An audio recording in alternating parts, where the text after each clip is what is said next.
அனைவருக்கும் வணக்கம். ஆத்மானமுடைய ஒரு கவிதையை வாசித்து என்னுடைய உரையை தொடங்குகிறேன். சுதந்திரம். எனது சுதந்திரம் அரசாலோ தனிநபராலோ பறிக்கப்படுமெனின் அது என் சுதந்திரம் இல்லை, அவர்களின் சுதந்திரம்தான்.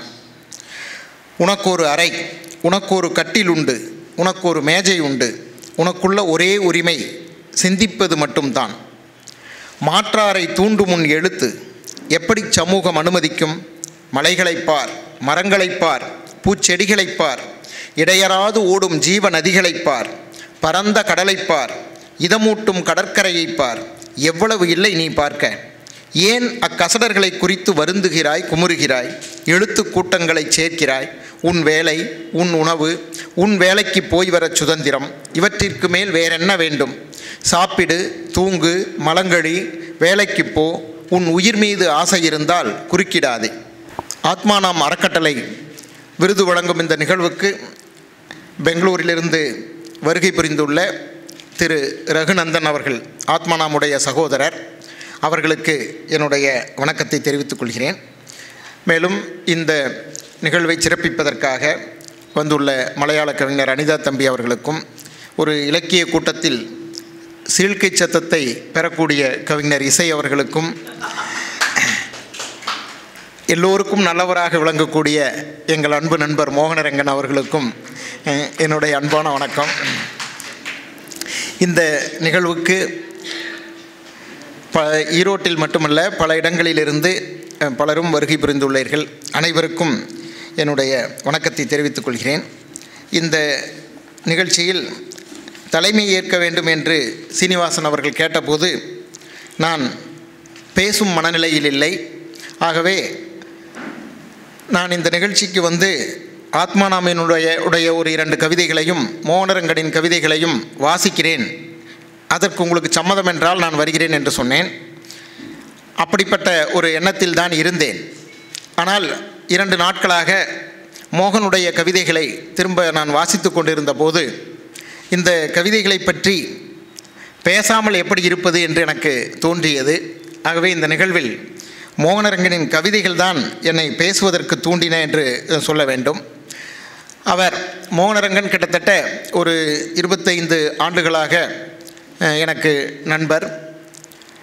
சேலம், ஈரோடு இந்த பகுதிகளிலே நடக்கக்கூடிய எல்லா இலக்கிய கூட்டங்களிலும் நாங்கள் சந்திப்போம்.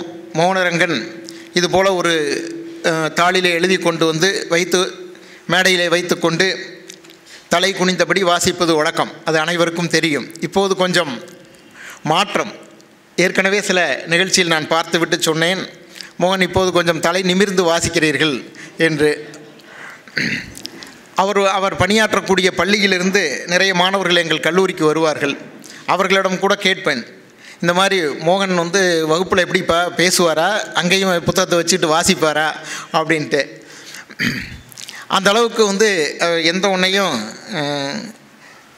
தயாரித்து கொண்டு கட்டுரை வாசிப்பார் அவர்.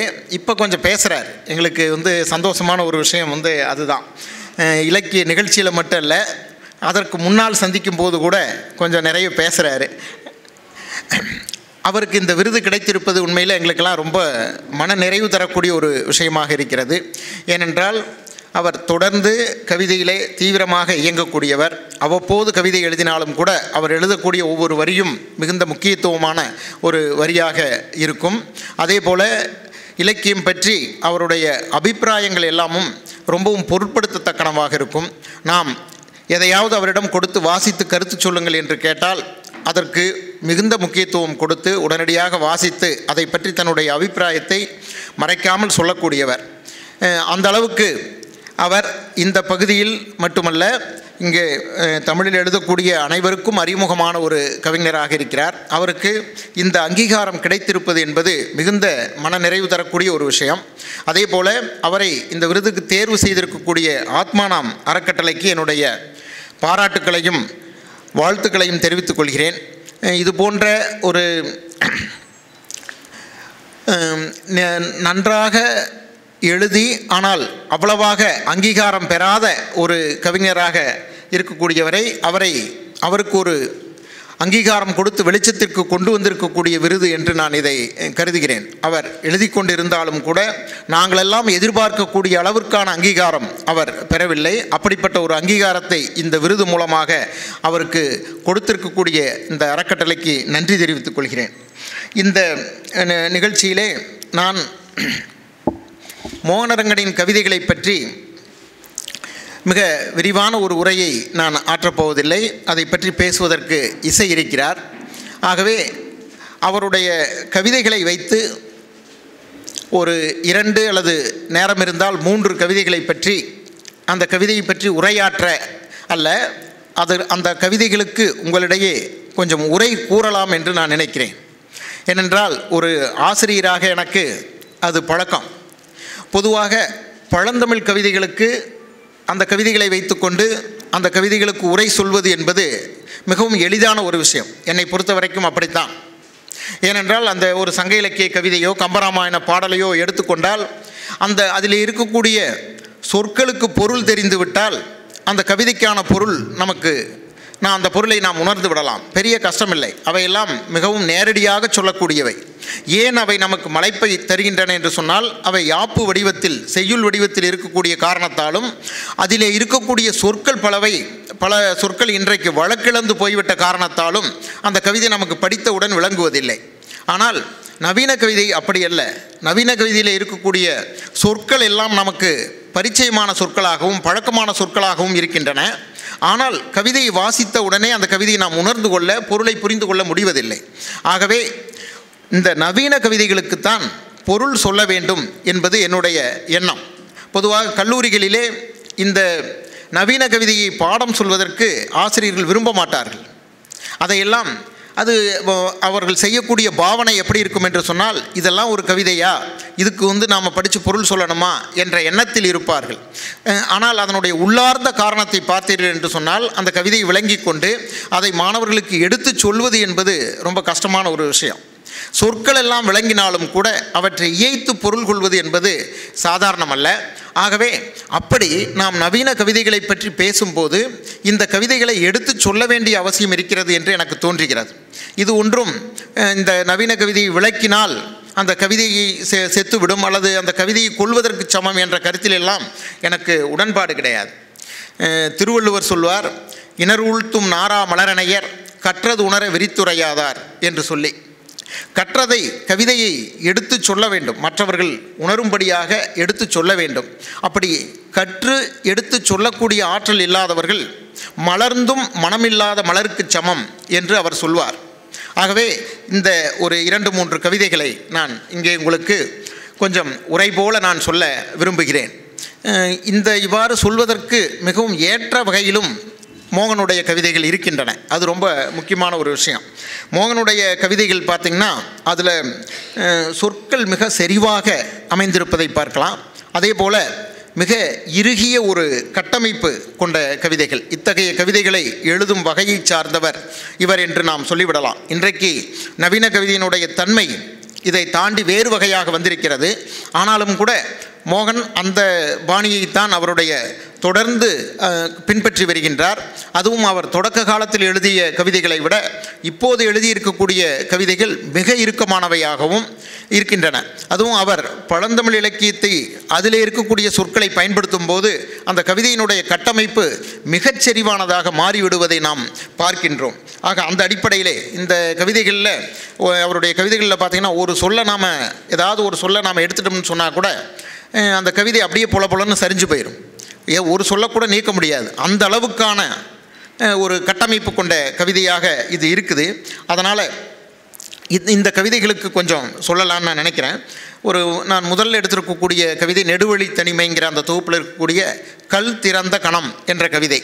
ஏன்னு சொன்னால் இந்த கவிதையை நான் சொல்கிறதுக்கான காரணம் என்னென்னா, இந்த கவிதையை நான் மறக்க முடியாத ஒரு கவிதை.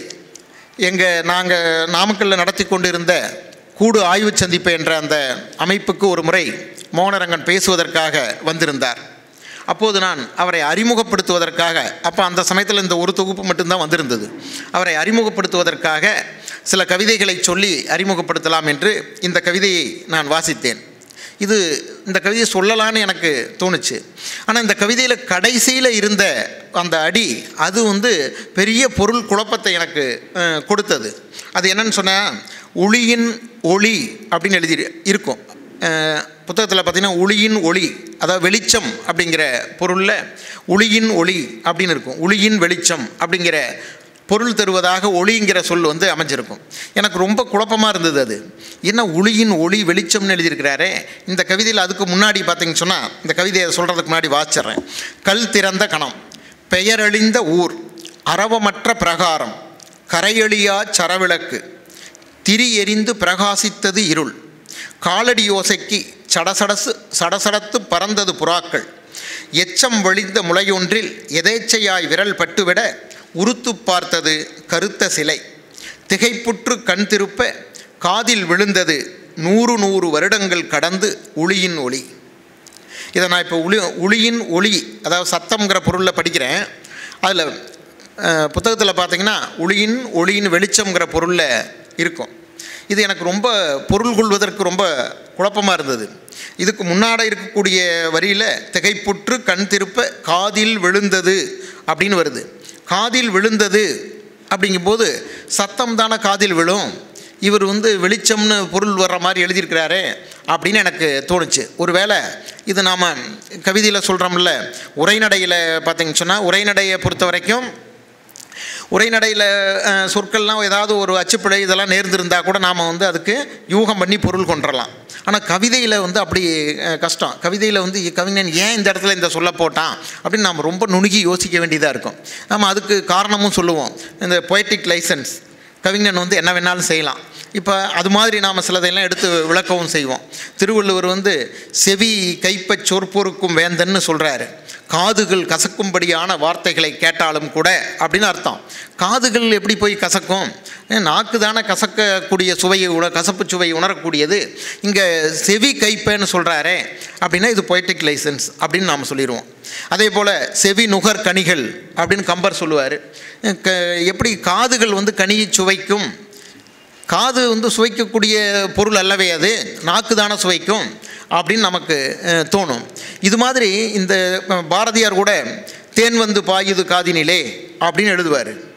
தேன் எப்படி காதில் பாய்ஞ்சன்னு தேனுடைய சுவையை வந்து அது எப்படி உணர முடியும்? இப்படி ஒரு புலனுக்கு உரிய ஒரு விஷயத்தை இன்னொரு புலனுக்கு மாற்றி சொல்வது அப்படிங்கிறது கவிதையில் வந்து இயல்பான ஒரு விஷயம். அதை நம்ம பொய்டிக் லைசன்ஸ் அப்படின்னு சொல்லுவோம். இப்போ இதில் ஒரு வேளை காதில் விழுந்தது ஒளியின் ஒளின்னு வெளிச்சத்தை காதில் விழுந்ததுன்னு சொல்கிறாரா அப்படின்னு எனக்கு ஒரே குழப்பம். என்ன இதுக்கு எப்படி பொருள் கொள்வது அப்படின்னு எனக்கு குழப்பமாக இருந்தது. அப்போ நான் ஒரு மாதிரி யோகம் பண்ணி, இப்போ இது ஒளியை வச்சு செதுக்கும் போது இப்படி பளபளக்கும் இல்லையா, அந்த வெளிச்சத்தை அவர் சொல்கிறார் போல இருக்குதுன்னு அதுக்கு பொருள் சொல்லலாம், அப்படி சொல்லலான்னு நான் நினச்சிக்கிட்டு மோகன் வந்தபோது கேட்டேன், என்ன மோகன் இப்படி இருக்குதே அப்படின்ட்டு. மோகன் சொன்னார், அது ஒன்றும் இல்லை முருகன், அது அச்சுப்பிழை தான்.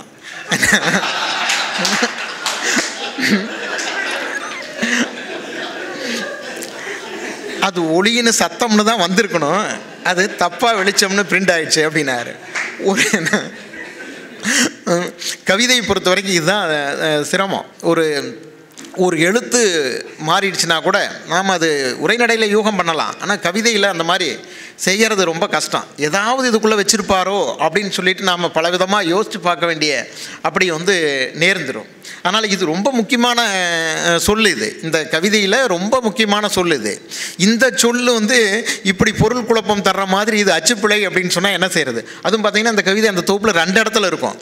முன்னுரை பிரம்மராஜன் எழுதியிருப்பார். பிரம்மராஜனும் இந்த கவிதையை மேற்கோள் காட்டியிருப்பார். அந்த இடத்துலையும் ஒளின்னு வெளிச்சம்ங்கிற பொருளில் தான் இருக்கும். உள்ளேயும் அப்படி இருக்கும். 2 இடத்துலையும் இருக்கும்போது உண்மை சரியாக தான் எழுதியிருப்பார் அப்படின்னு நான் நினச்சிட்டேன். ஆனால் பார்த்திங்கன்னா அந்த மாதிரியான ஒரு குழப்பம் தந்த ஒரு பொருள் குழப்பம் தந்த ஒரு கவிதை இது. அதனால் இந்த கவிதை எனக்கு நினைவில் இருக்கக்கூடிய ஒரு கவிதை. அதுவும் இல்லாமல் இந்த கவிதை ரொம்ப ரொம்ப அருமையான ஒரு படிமம் இதில் இருக்கும். ரொம்ப அழகாக ஒரு காட்சிப்படுத்துதல் தன்மை வந்து இதில் இருக்கிறத பார்க்கலாம். இந்த கவிதையினுடைய முதல் பகுதி பார்த்திங்கன்னா ஒரு பழைய அல்லது கிட்டத்தட்ட ஒரு பாழடைஞ்ச ஒரு கோயில், அந்த கோயிலை பற்றியான ஒரு சித்திரத்தை தரக்கூடியதாக இந்த கவிதையினுடைய முதல் பகுதி இருக்குது. பெயரழிந்த ஊர், அரவமற்ற பிரகாரம், பெயர் அழிந்த ஊர் அப்படின்னு சொல்கிறாரு. பெயர் அழிந்த ஊர் அப்படின்னு சொன்னால், பெயர் அப்படிங்கிற சொல்ல நாம் இங்கே வெறுமனே பேர், ஊரினுடைய பேர் அப்படின்னு மட்டும் இந்த கவிதையில் நாம் எடுத்துக்க முடியாது. பெயர் ஏதோ நேம் போர்டில் பேர் அழிஞ்சிருச்சு அப்படிங்கிற அர்த்தம் இல்லை. இங்கே நாம் அவர் பெயர் பெற்றவர், பேர் பெற்றவர் அப்படின்னு நாம் சொல்கிறோம். பேர் பெற்றவர் அப்படின்னு சொன்னால் புகழ் பெற்றவர் அப்படிங்கிற அர்த்தம். அப்போ இங்கே பெயர் அழிந்த ஊர் அப்படின்னு சொன்னால் புகழ் அழிந்த ஊர் அப்படின்னு அர்த்தம். அப்போ ஒரு காலத்தில் புகழ் பெற்று இருந்த ஊர் அப்படிங்கிற பொருள் வருது. ஒரு காலத்தில் புகழ் பெற்று இருந்த ஊர் அப்படின்னா புகழ் அழியுமா? புகழும் அழியும். நாம் அதனால தான் அழியா புகழ் அப்படின்னு நாம் தொடர கையாளுறோம். அவர் அழியா புகழ் பெற்றிருந்தார் அப்படின்னு சொன்னோம்னா அப்போ புகழுக்கும் அழிவு அப்படிங்கிறது உண்டுன்னு அர்த்தம். அப்போ இந்த ஊர் ஒரு காலத்தில் புகழ் பெற்றிருந்த ஊர், இப்போது அந்த புகழை இழந்து விட்ட ஊர் அப்படிங்கிற பொருளை எடுத்த உடனே தர்றார். பெயரழிந்த ஊர். அப்புறம் அரவமற்ற பிரகாரம்.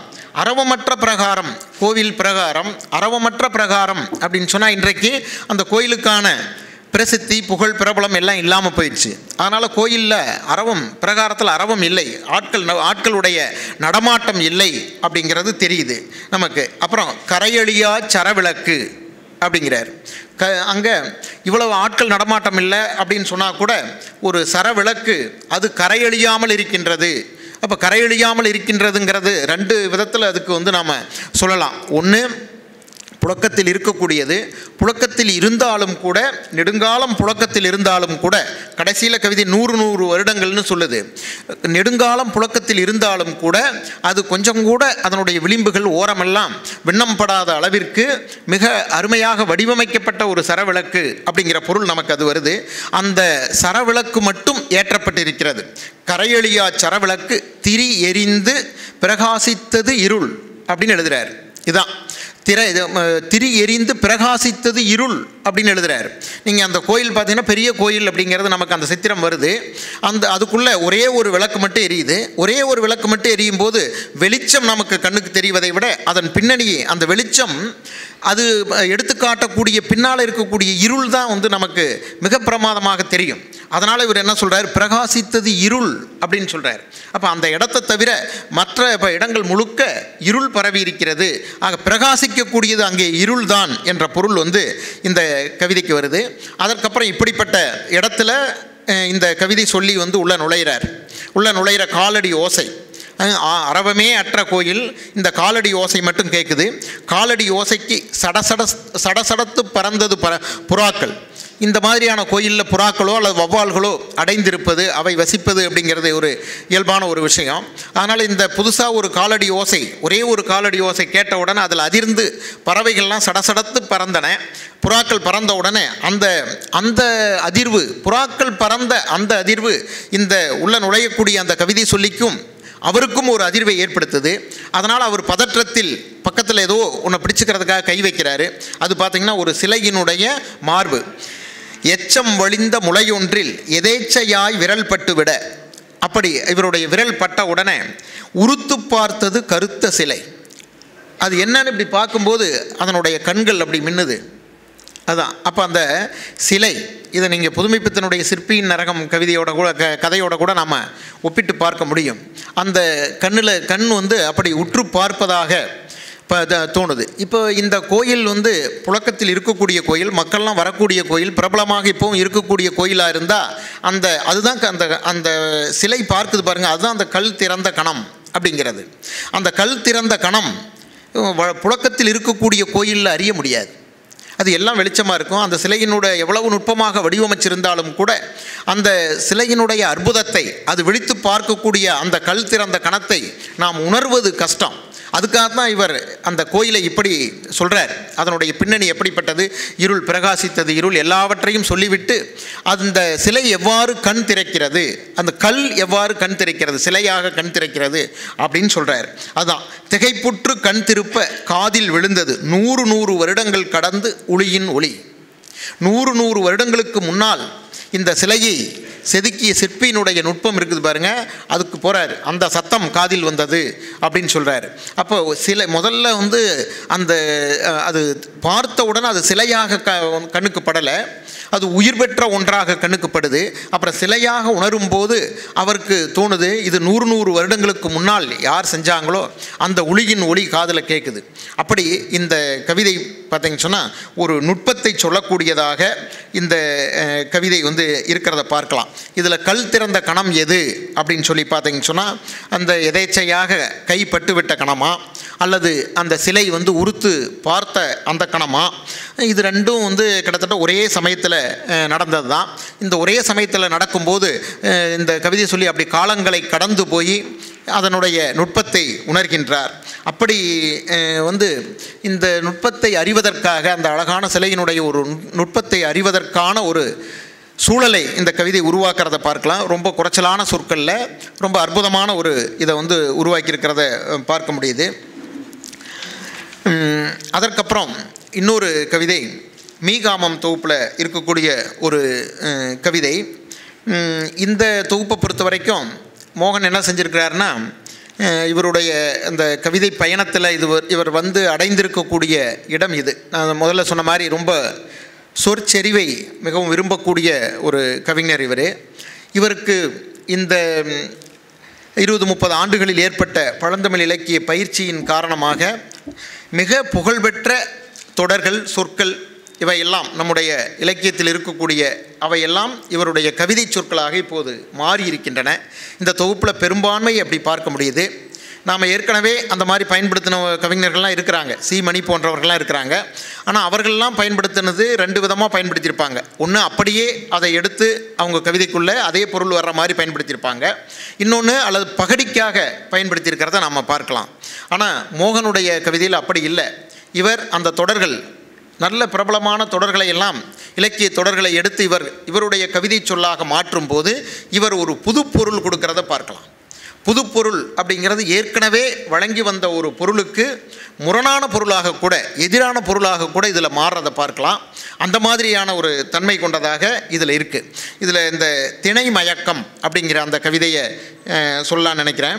அந்த கவிதை அதில் பயன்படுத்தியிருக்கக்கூடிய இவர் முக்கியமாக பயன்படுத்தியிருக்கக்கூடிய தொடர் ஏற்கனவே ரொம்ப பிரபலமான ஒரு தொடர் தான், செம்புலப்பெயல் நீர். செம்புலப்பெயல் நீர் போல அன்புடை நெஞ்சம் தாம் கலந்தனவே என்ற குறுந்தொகையினுடைய பாடல் அது. அந்த உவமைக்காகவே பெயர் பெற்ற கவிஞர் அவர். அந்த பாடலை எழுதிய கவிஞர் செம்புலப்பெயல் நீரார். அவருடைய பேர் தெரியாத காரணத்தினால செம்புலப்பெயல் நீரார் அப்படின்னே அவருக்கு பேர் வச்சாங்க. யாயும் ஞாயும் யாராகியரோ என்று தொடங்கக்கூடிய அந்த பாடல். இதை பின்னாடி ஊசிகள் தொகுப்பில் மீரா எழுதியிருப்பார். அதுவும் அந்த கவிதையும் கூட பல இடங்களில் மேற்கோள் காட்டப்பட்ட ஒரு கவிதை தான். எனக்கும் உனக்கும் ஒரே ஊர் வாசுதேவநல்லூர் என்ற அந்த கவிதை. அதில் கடைசியில் இதே தொடர் அப்படியே வச்சு முடிப்பார். ஆகவே செம்புலப்பெயல் நீர் போல அன்புடை நெஞ்சம் தாம் கலந்தனவே என்று முடிப்பார். அவர் முழுக்க அந்த கவிதையை பகடி செய்யக்கூடிய விதமாக அவருடைய கவிதையை எழுதியிருப்பார். இந்த தொடரை பயன்படுத்தி மோகனும் இந்த கவிதையை, திணை மயக்கம்ங்கிற இந்த கவிதையை எழுதியிருக்காரு. திணை மயக்கம் மோகனுடைய இந்த தொகுப்பு கவிதைகளை பொறுத்த வரைக்கும் ஓரளவுக்கு பழந்தமிழ் இலக்கிய அகப்பொருள் இலக்கணம் இதை பற்றியான ஒரு அடிப்படை அறிவு, ஒரு மேலோட்டமான ஒரு அறிவாவது இருந்தால் இந்த கவிதைக்குள்ளே போகிறதுங்கிறது சுலபமாக இருக்கும். அப்படி இல்லை அப்படின்னு சொன்னால் இந்த கவிதைகள் பொருள் தருவதுங்கிறது ரொம்ப கஷ்டம். இந்த கவிதையில் திணை மயக்கம் அப்படின்னு கொடுக்குறாரு. திணை மயக்கம் அப்படின்னு சொன்னாலே அதுவே ஒரு அகப்பொருள் இலக்கணம் சார்ந்த ஒரு வரையறை. அந்த வரையறையை நாம் தெரிஞ்சோம்னா தான் இதை புரிஞ்சுக்க முடியும். அதாவது நம்ம அகப்பொருளில் குறிஞ்சி முல்லை மருதம் நெய்தல் பாலைன்னு 5 திணைகள் பிரிச்சிருக்கிறோம். 5 திணை, ஒவ்வொரு திணைக்கும் முதற்பொருள், கருப்பொருள், உரிப்பொருள் அப்படின்னு பிரிச்சிருக்கிறாங்க. அதில் ஒரு திணைக்கு உரிய முதற்பொருளோ கருப்பொருளோ அது இன்னொரு திணையில் உரிய பாடலில் மயங்கி வந்துச்சுன்னா, கலந்து வந்தால், ஒவ்வொரு திணைக்கும் அந்தந்த திணைக்குன்னு இருக்கக்கூடிய முதற்பொருளும் கருப்பொருளும் தான் வரணும். அப்போ தான் அந்த உரிப்பொருள் எப்போதும் மாறி வராது. உரிப்பொருள் அடிப்படையில் தான் ஒரு பாடலுக்கு இது இன்ன திணை பாடல் அப்படின்னு சொல்லிட்டு வரையறை செய்வது. அதனால் உரிப்பொருள் மாறி வராது. உரிப்பொருளை அடிப்படையாக வச்சு தான் நாம் எடுத்துக்கணும். இந்த முதற்பொருளும் கருப்பொருளும் மாறி வரலாம், கலந்து வரலாம். ஒரு திணைக்குரிய பாலை திணைக்குரிய ஒரு கருப்பொருள் குறிஞ்சி திணையில் வரலாம். குறிஞ்சி திணைக்கு உரியது முல்லை திணையில் வரலாம். இப்படி கலந்து வரும். அதைத்தான் மயக்கம் அப்படின்னு சொல்கிறது. ஆக திணை மயக்கம் அப்படிங்கிறது இது. ஒன்றில் இருக்கிறது இன்னொன்றில் கலந்து வருது அப்படிங்கிற பொருள். இங்கேருந்து இது அதில் போய் கலக்குது அப்படிங்கிற பொருளில் திணை மயக்கம் அப்படிங்கிறத தலைப்பாக கொடுத்துருக்காரு. அதுவே ஒரு பழந்தமிழ் தொடர். அது இந்த கவிதை ரொம்ப சின்ன கவிதை. இதில் ஒவ்வொரு அடியும் பார்த்திங்கன்னா ஒரு சொல்லில் தான். மோகன் நிறைய இவருடைய கவிதைகள், பெரும்பாலான கவிதைகள் குறுங்கவிதைகள் தான். ரொம்ப நீளமான கவிதைகள்லாம் இவர் எழுதுறதில்ல. அதிகபட்சம் ஒரு பக்கம் 1.25 பக்கம், அதுதான் இவர் எழுதின நீளமான கவிதைகள்னு சொல்லலாம். பெரும்பாலும் குறுங்குறு கவிதைகள் எழுதுகிறாரு. ஒரு பக்கத்தில் 2 கவிதை 3 கவிதை கூட இடம்பெறக்கூடிய வகையில் எழுதுகிறாரு. ஆனாலும் அந்த கவிதைகளில் பயன்படுத்தக்கூடிய சொற்கள் இவையெல்லாம் ரொம்பவும் செறிவாக இருக்கும். இப்போ இதில் பார்த்தீங்கன்னு சொன்னால் ஒரு அடிக்கு நான் இந்த நவீன கவிதையில் வரும்போது கூட நான் அதை வரின்னு சொல்கிறதுக்கு எனக்கு விருப்பம் இல்லை, அடின்னு தான் நான் சொல்கிறேன். ஏன்னு சொன்னால் இந்த நவீன கவிதையில் கூட வரிகளை பிரிக்கும்போது நிறைய சொல்லுவாங்க.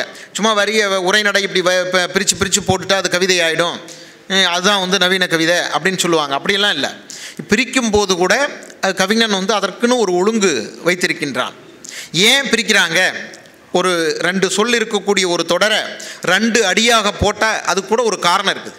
அதனால் அந்த மாதிரியான காரணத்தின் அடிப்படையில் இருக்கிறதுனால நாம் இதையும் அடி அப்படின்னு சொல்கிறது தான் பொருத்தம்னு நினைக்கிறேன். உரைநடையில் வரும்போது நாம் வரின்னு சொல்லலாம்.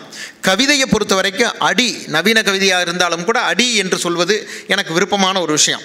இதில் பார்த்திங்கன்னா ஒவ்வொரு அடியும் ஒவ்வொரு சொல் தான் இருக்குது. பெய்தோய்ந்த, பெருமழையில், பிறன்மனை, முற்றத்தில், தேங்குகிறது, செம்புல, பெயல் நீர், இப்படி தான் கவிதை இருக்குது. இதில் பார்த்தீங்கன்னு சொன்னால் ஏன் இந்த அளவுக்கு இவர் இப்படி பிரித்து போட்டிருக்கார்? பெய்தோய்ந்த பெருமழையில் அப்படின்னு சொல்லி போட்டிருந்தா என்ன அப்படின்னு சொன்னால், இது ஒவ்வொன்றுக்கும் ஒரு நிறுத்தம் கொடுத்து அதை உணர்ந்துட்டு அடுத்ததுக்கு போகணுங்கிறதுக்காக தான் இது. இது பெய்தோய்ந்த அப்படிங்கிறது பெருமழைக்கான ஒரு அடை அப்படின்னு சொன்னாலும் கூட பெய்தோய்ந்தவுக்கு தனிப்பட்ட ஒரு அழுத்தம் கொடுக்கக்கூடிய ஒரு அர்த்தம் அதில் இருக்குது.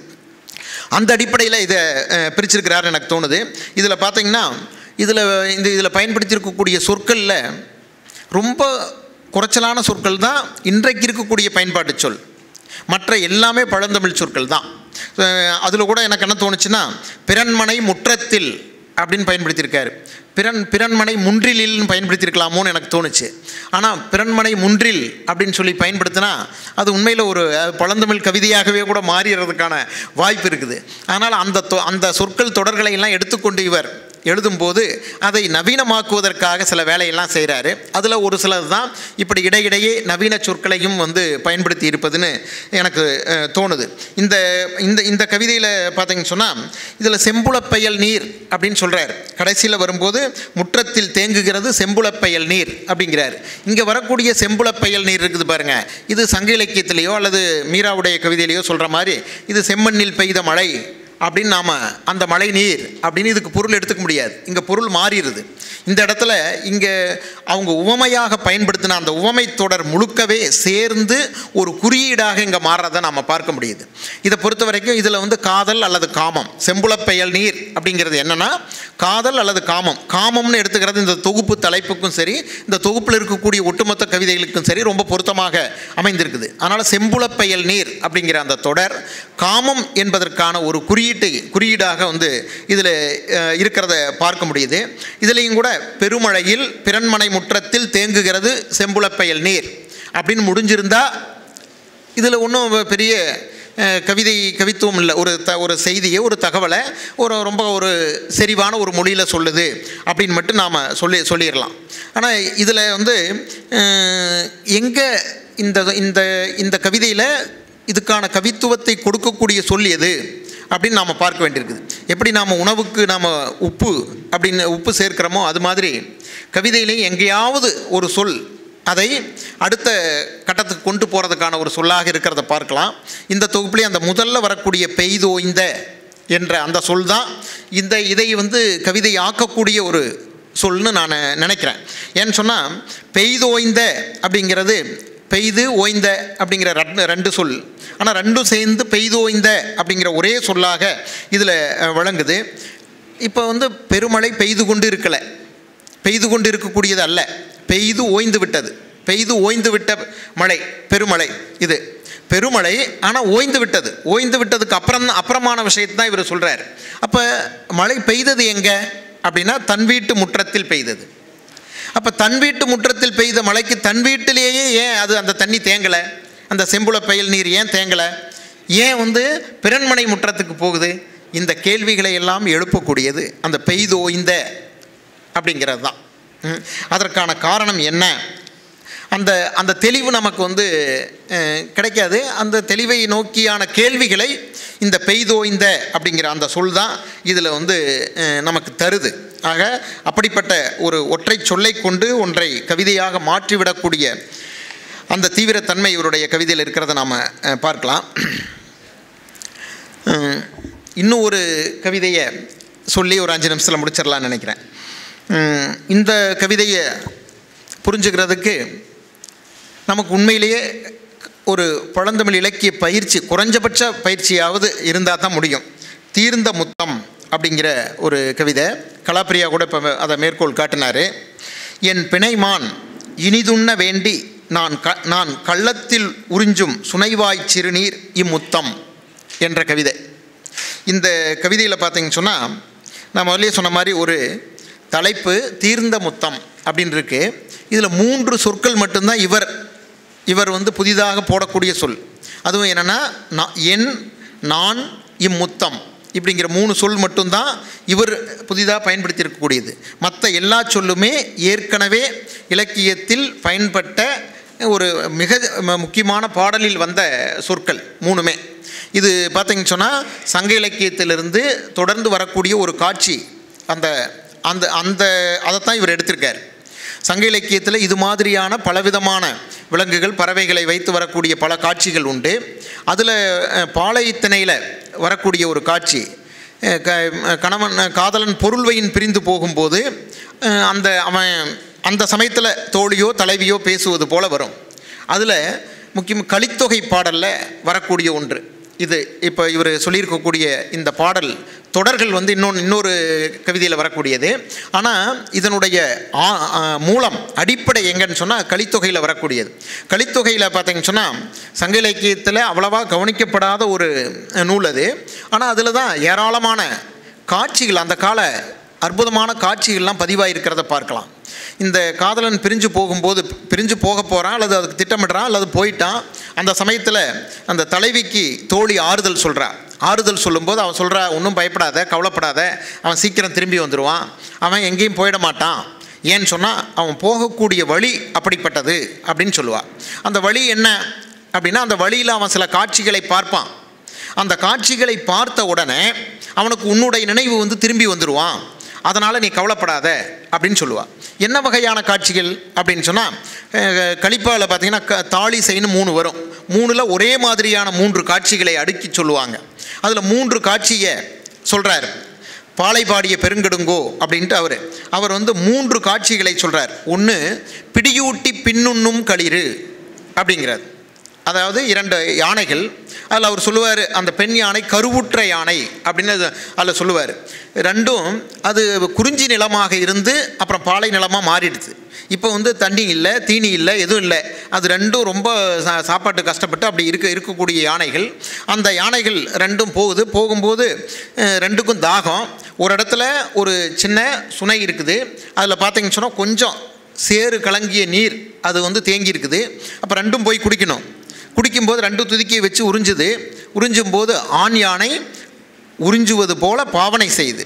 ஏன்னு சொன்னால் பெண் யானை குடிக்கட்டும் அப்படிங்கிறதுக்காக இதை சொல்லுவார். இது பிடியூட்டி பின்னுண்ணும் களிறு அப்படின்னு ஒன்று சொல்லுவார். இன்னொரு காட்சி என்ன சொல்லுவார்னா, பருந்து, பாலை நிலத்தில் பருந்துகள் இருக்கும். பருந்துகளில் 2 பருந்து, ஆண் பருந்தும் பெண் பருந்தும்.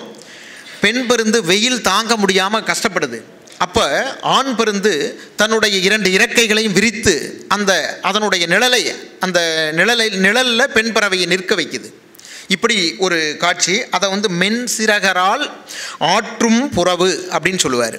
அது அப்புறம் இன்னொரு காட்சி இது மான். அதில் மானில் என்ன சொல்கிறதுனா, மான்லேயும் இவர் இந்த சுனைவாய் சிறுநீர் கலித்தொகையை பொறுத்த வரைக்கும் யானைக்கு தான் வரும். இதில் என்னன்னா, மானுக்கும் ஆண் மான் நின்றுக்கிட்டு தன்னுடைய நிழலை பெண்மானுக்கு தருது. அப்படின்னு சொல்லுவார். அது தன் நிழலை கொடுத்தளிக்கும் கலை அப்படின்னு சொல்லுவார். இப்படி 3 காட்சிகளை கலித்தொகையில் அவர் சொல்கிறத பார்க்கலாம். இந்த காட்சிகளால் உந்தப்பட்டு பின்னாடி 550 அப்படின்னு ஒரு நூல் எழுதியவர் மாறன் புரையனார்னு ஒரு புலவர். அது 14 கீழ்கணக்கில் திருக்குறள் நாலடியாரெலாம் வரக்கூடிய அந்த 14 கீழ்கணக்கில் இடம்பெறக்கூடிய ஒரு நூல் 550 ஒவ்வொரு திணைக்கும் 10 பாடல்களாக 50 பாடல்களை கொண்ட நூல் அது. அதில் அவர் ஒரு இந்த கலித்தொகையினுடைய பாதிப்பினால் ஒன்று எழுதுகிறார். அந்த பாட்டு தான் இப்போ மோகன் பயன்படுத்தியிருக்கக்கூடிய வரிகளை கொண்ட பாட்டு. சுனைவாய் சிறுநீரை எய்தாது என்றெண்ணி பிணைமான் இனிதுண்ண வேண்டி கலைமாத்தன் கள்ளத்தின் ஊச்சும் சுரம் என்பர் காதலர் உள்ளம் படர்ந்த நெறி அப்படின்னு வருது. அவன் காதலன் அவன் புறப்பட்டு போகிறதுக்கு நினைக்கிறான், இன்னும் போகலை, உள்ளம் படர்ந்த நெறி அப்படின்னு சொல்கிறார். அவன் மனசில் நினச்சிருக்கிறான், எந்த வழியை கடந்து போகிறதுன்னு நினச்சிருக்கிறான். அந்த வழி எப்படிப்பட்டது அப்படின்னு தோழி சொல்கிறா. அவன் சொல்கிறது என்ன அப்படின்னு சொன்னால், போகக்கூடிய வழியில் அவன் அங்கே மான்கள் இருக்கும், மான்களை பார்ப்பான். அந்த மான்கள் எப்படிப்பட்ட தன்மை கொண்டவை அப்படின்னு சொன்னால், ஆண்மானும் பெண்மானும் போய் ஒரு சுனையில் தண்ணி குடிக்க போகும். அப்போ சுனைவாய் சிறுநீரை எய்தாது என்றெண்ணி, எய்தாதுன்னா போதாது, 2 மானுக்கும் போதாது, 2 மானுக்கும் போதாதனால பிணைமான் இனிதுண்ண வேண்டி, அந்த பெண்மான் அது வயிறு நிறைய உண்ணட்டும் என்பதற்காக இந்த ஆண்மான் கள்ளத்தின் ஊச்சும் சுரம் என்பர், கள்ள குடிப்பது போல பாவனை செய்யுது. அதை ஊச்சும் அப்படின்னு சொன்னால் நடிக்கும் அப்படிங்கிற பொருள். கள்ளத்தின் ஊச்சும் சுரம் என்பர் காதலர் உள்ளம் படர்ந்த நெறி அப்படின்னு சொல்கிறார். இது 550 வரக்கூடியது. இதிலிருந்து தான் இப்போ இந்த மோகன் இந்த கவிதைக்கான சொற்களை அப்படியே எடுத்துக்கிறார். பார்த்தீங்கன்னா, சுனைவாய் சிறுநீரை அப்படிங்கிறது, அப்புறம் பிணைமான் இனிதுண்ண வேண்டி, கள்ளத்தின் ஊச்சும், இது எல்லாமே அப்படியே எடுத்துக்கிட்டார் இவர். என் பிணைமான் இனிதுண்ண வேண்டி, என் மட்டும் இதில் சேர்த்துருக்கார். என் பிணைமான் இனிதுண்ண வேண்டி, நான் இவர் சேர்த்தது. கள்ளத்தில் உறிஞ்சும், கள்ளத்தின் ஊச்சும் அப்படிங்கிறத இவர் பொருள் புரியணுங்கிறதுக்காக ஊச்சும் பதிலாக உறிஞ்சும் அப்படின்னு சேர்த்துருக்கார். கள்ளத்தில் உறிஞ்சும் சுனைவாய் சிறுநீர் இம்முத்தம் அப்படின்னு சொல்கிறார். இந்த கவிதைக்கு நான் மேற்கொண்டு விளக்கம் சொல்ல வேண்டியதில்லைன்னு நினைக்கிறேன். இந்த கவிதைக்கு தீர்ந்த முத்தம் அப்படின்னு தலைப்பு கொடுத்துருக்காரு. ஏன் தீர்ந்த முத்தம் அப்படின்னு தலைப்பு கொடுத்துருக்காருன்னு நம்ம யோசிக்க வேண்டியது இருக்குது இதில். ஏன்னு சொன்னால், இப்போ அந்த பழைய காட்சியில் வரும்போது தண்ணி தீர்ந்துரும், குறைச்சலான தண்ணி இருக்குது, தீர்ந்துரும் அப்படின்னு சொல்லிட்டு இந்த மான் கள்ளத்தின் ஊச்சுது. அப்போ இங்கே இந்த கவிதையை பொறுத்த வரைக்கும் தீர்ந்து போகிற விஷயம் கிடையாது. இப்போ இதில் சுனைவாய் சிறுநீர் இம்முத்தம் அப்படின்னு சொல்கிறாரு, அது முடிஞ்சு போகிற விஷயம் கிடையாது. அதனால் இந்த தீர்ந்த முத்தம் அப்படிங்கிற தலைப்பு பார்த்தீங்கன்னு சொன்னால், பருகி தீர்ந்த முத்தம் அல்லது முரணாக தீர்ந்த முத்தம் அப்படிங்கிறது அதுக்கு எதிர்பொருள் தருவதாக அப்படியான ஒரு அடிப்படையில் இந்த தலைப்பை இவர் கொடுத்துருக்கிறாருன்னு நினைக்கிறேன். ஆக மோகனுடைய கவிதைகளை ஒவ்வொரு கவிதையும் எடுத்துக்கொண்டு நாம் இப்படி பேசுகிறதுக்கு நிறைய வாய்ப்புகள் இருக்குது. ஆனால் எனக்கு இவருடைய கவிதைகள் மிகுந்த சந்தோஷம் தரக்கூடியதாக இருக்குது. இன்னும் பெரிய கவிதைகளை எடுத்துகிட்டு கூட இன்னும் இந்த மாதிரி ஒவ்வொரு கவிதையை பற்றியும் இப்படி விரிவாக பேசுவதற்கான வாய்ப்பு கொண்ட கவிதைகளாக இவை இருக்கின்றன. இத்தகைய கவிதைகளை எழுதிய மோகன் அவர்களுக்கு இந்த விருது கிடைத்திருப்பது மிகுந்த மகிழ்ச்சி தருகிறது. என்னுடைய மனமார்ந்த பாராட்டுக்கள். நன்றி, வணக்கம்.